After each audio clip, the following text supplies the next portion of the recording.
অল্প দিনেই দেশে কর্মসংস্থানের বড় খাত হয়ে উঠছে জাহাজ নির্মাণ শিল্প। দেশের ২০০টি প্রতিষ্ঠানে এখন পর্যন্ত কাজের সুযোগ হয়েছে ২ লাখের মতো মানুষের। উচ্চশিক্ষিত থেকে শুরু করে স্বল্প শিক্ষিত সব ধরনের জনশক্তি কাজে লাগছে এখানে। দেশের জাহাজ নির্মাণ শিল্প নিয়ে হিরজুন মিরার ধারাবাহিকের আজ দেখুন শেষ পর্ব। ক্যামেরায় ছিলেন রাসেল সোবান। ইঞ্জিয়ান আর কিছুদিন পরই জাহাজটি হস্তান্তর করা হবে জার্মান একটি প্রতিষ্ঠানের কাছে।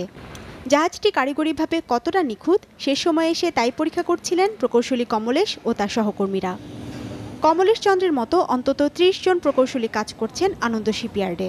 আমি ইঞ্জিনিয়ারিং পাশ করার পর এই শিপ বিল্ডিংয়েই আমি জয়েন করেছি। তারপরে আমি লিবিয়াতে এই শিপ বিল্ডিংয়ের উপরেই কাজ করেছি।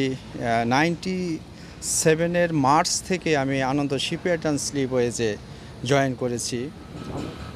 ৬,০০০ টন ওজন বহনকারী এমন একটি জাহাজ বানাতে সময় লাগে প্রায় ১ বছর, আর মানুষ লাগে ২০০ থেকে ৭০০ জন।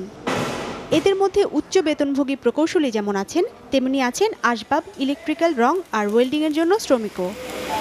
যেমন বিধান দাস, নবম শ্রেণীতেই লেখাপড়া ছেড়ে দিয়ে তিনি ওয়েল্ডিংয়ের কাজ ধরেছেন। আমাদের পরিচিত একটা ফোরম্যান ছিল আমাদের এখানে কাজ করানো শিপইয়ার্ডে।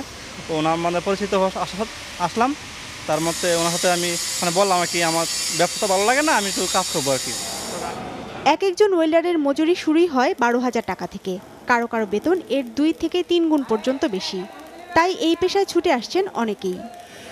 খাত সংশ্লিষ্টদের হিসেবে প্রতি বছর ১০ থেকে ১৫,০০০ নতুন কাজ তৈরি করছে জাহাজ নির্মাণ শিল্প। ছোট বড় মিলিয়ে ২০০ প্রতিষ্ঠানে এ পর্যন্ত কর্মসংস্থান হয়েছে ২ লাখের মতো। জাহাজকে আমরা বলি মাদার ইন্ডাস্ট্রি, এর মধ্যে সব কিছুই আছে।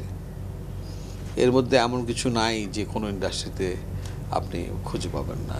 সব ইন্ডাস্ট্রিতে যা কিছু আছে একটা বড় জাহাজের মধ্যে সব কিছু আছে।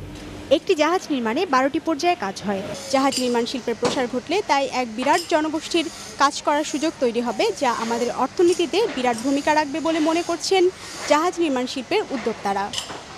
হিরজুন মিরা, মাছরাঙা সংবাদ, মেঘনাঘাট, সোনারগাঁ, নারায়ণগঞ্জ।